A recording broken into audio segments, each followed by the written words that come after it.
If you didn't catch it, the musical crossover was last week, so part of the storyline continued with Supergirl. Now, tonight, we're gonna get a bounty hunter. Please, please, please let it be Lobo. Come on, bounty hunters have to be Lobo, right? We can hope. Welcome to the heart of the stories we tell. My name is Rob, and tonight I will be reviewing Supergirl, episode 17, Distant Sun. And you know what? Just the opening sequence before the first commercial already was full of all sorts of goodness. But so far, no Lobo. Let's just quickly recap for those of you that didn't watch The Flash, though. The Music Meister is a character who is something like Mxyzptlk and is able to manipulate reality at some fundamental level.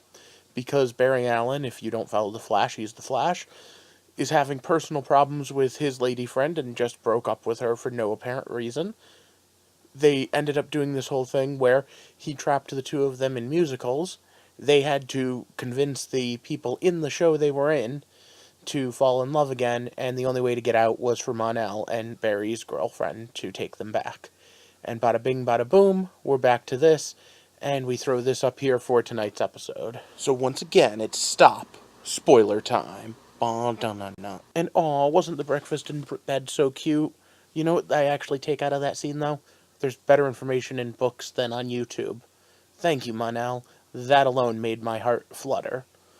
Read a book. But before we get into too much good stuff, let's not forget that we do need some stock drama 101. So, of course, we have Maggie's ex-girlfriend come by, and of course, her new girlfriend is totally fine with it, because everyone says they're totally fine with it, and they totally mean it, right?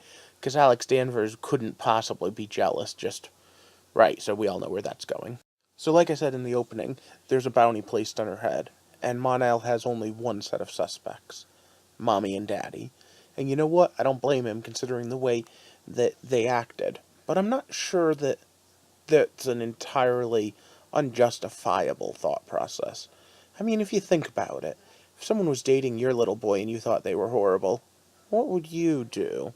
What if you were a king and queen?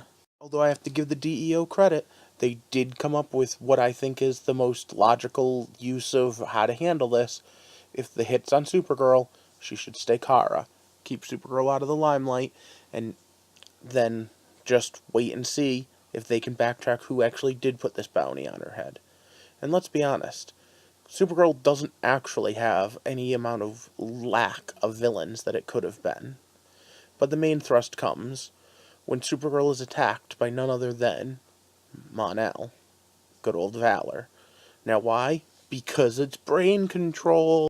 The fight sequence was both interesting and, well, to be perfectly honest, a little bit funny, because the idea of someone being brain controlled to fight their girlfriend and them both trying to hold back, but the girlfriend being way more powerful, was just hysterical to me, and had some good action. Guardian showed up, got his butt kicked, but didn't really annoy me too much, so it kind of was good. And the big savior? Well, that was Win, with the stapler. But then we capture this guy, and he's a telepath that can control people. And him and Martian Manhunter have to have this psychic fight. And you know what? There's going to be people that say, oh, that was kind of a boring part of the episode. But I have to give them credit. The idea of having two telepaths literally just stand across from each other with glowing eyes and kind of go at each other mentally without us seeing, I think is probably the best way you can do the special effects on a budget. I mean, really, it was pretty cool. And I like to give credit for the idea of remembering Manhunter's a telepath. But okay. Then we have the kind of funny sequence where Monel tries to quote Romeo and Juliet and says, I'm almost at the end, and oh, you know, don't you hate it when people spoil things for you? Supergirl just goes and tells him how the story of Great Woe ends. Seriously, did he not read the opening monologue? But then Kara decides that she's going to handle this her way, talking it out and being nice and friendly. And that's cool, at least in theory. It just isn't in practice, because they go to the fortress and boom! Terry Hatcher, good old mommy, is crazy. And she's got a kryptonite sai, and she stabs Kara with it. In fact, the only reason that Kara isn't dead is because Monel decides, look, I'll go back to Daxma with you, as long as you let her live. And of course now she's pissed, and she goes back to the DEO and is all like, but we have to save him. And at the same time, we have the president ordering that they're not allowed to go after them. And of course, then Mom locks him up because he has the nerve to say something like, hey, why don't we make it a fair kingdom? If I'm going to go home, I might as well be a different type of king with this new set of values I found on Earth. But before we get to the climax of the episode, we have the B plot. And where I originally thought it was going to be all about jealousy, instead, it's about the fact that they can't trust each other. Because you see, in the previous relationship, she had cheated on her ex-girlfriend, and she didn't tell her current girlfriend that. Now, I just want to take a quick stand out of the show and give a quick public service message to everyone, guy or girl. Don't take back cheaters. Cheaters don't learn. Cheaters don't change. Seriously, don't date cheaters. Alright, so, back to the main thrust of the episode.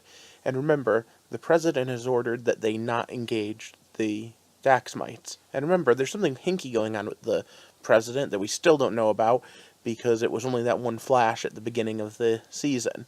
And then we have Martian Manhunter and everyone having to toe the line. So what happens? Well, they throw it all away and use that new transmat device they have and teleport into Monel's parents' ship.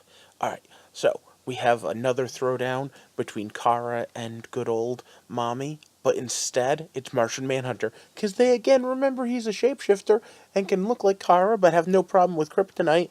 I mean, seriously, the writers are on fire with this, remembering what each of the heroes' powers and weaknesses are this week. In the end, though, it isn't really just a fight, because you see Monel makes his choice and almost kills everyone trying to defend Kara. And Dad realizes that he made his choice. He has the family he wants, the one he's chosen. And then Romeo and Juliet live happily and ever after, because, yeah, that's the way that story goes. Seriously, star-crossed is a bad way to be with lovers. And you know what? It's the end of the episode and we didn't get Slobo. Why didn't they use Lobo? I mean, come on. Bounty Hunter episode. But I guess we'll talk about the absolute end first, because that's going to lead into my question. Now that we know that Kevin Sorbo's character is dead and Terry Hatcher is completely batshit insane, what do you think are the likelihood of us seeing a full-on invasion this year? What do you think's going to happen next, or do you think this is continued into next season? As a side question, did you see what happened to the president? I mean, we knew she was an alien, but wow, that was alien. But alright, either way, I'm liking the show. I like the direction they're going. It's definitely interesting. And we have a month before the next episode, so maybe I'll do something in the meantime for Supergirl. For now, if you want to see those, like, share, and subscribe to my channel to help me build this community. And as always, have a good night and enjoy. Thanks for watching as we walked through the heart of the stories we tell.